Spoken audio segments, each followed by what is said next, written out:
கிருஷ்ணகிரி மாவட்டம் ஓசூர் அருகே தேர்தல் பறக்கும் படையினர் நடத்திய வாகன சோதனையில் 2,34,00,000 ரூபாய் ரொக்கப்பணம் கைப்பற்றப்பட்டது.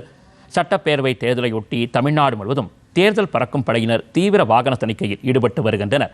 இதன் ஒரு பகுதியாக ஓசூர் அருகே மாநில எல்லையில் உள்ள சோதனைச் சாவடி அருகே மேற்கொண்ட சோதனையில் தனியார் வங்கி ஊழியரிடமிருந்து 2,34,00,000 ரூபாயை அதிகாரிகள் கைப்பற்றினர். அங்குள்ள தனியார் வங்கி ஏடிஎம்மில் நிரப்புவதற்காக இந்த ரொக்கத்தொகை கொண்டு வரப்பட்டதாக தெரிகிறது.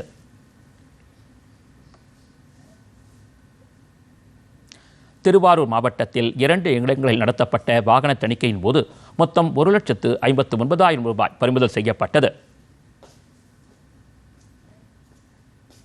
திண்டுக்கல் மாவட்டத்தில் உள்ள பழனி உடுமலைப்பேட்டை சாலையில் தேர்தல் பறக்கும் படையினர் நடத்திய வாகன சோதனையில் உரிய ஆவணங்கள் இன்றி கொண்டு செல்லப்பட்ட 92,500 ரூபாய் பறிமுதல் செய்யப்பட்டது.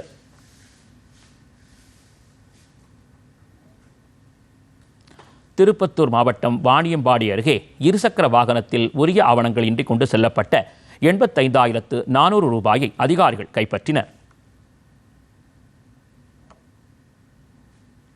திருவண்ணாமலை மாவட்டம் செங்கம் அருகே மேற்கொண்ட வாகன தணிக்கையின் போது புதுச்சேரியிலிருந்து கிருஷ்ணகிரிக்கு இருசக்கர வாகனத்தில் சட்டவிரோதமாக எடுத்துச் செல்லப்பட்ட 50 மது பாட்டில்கள் பறிமுதல் செய்யப்பட்டன.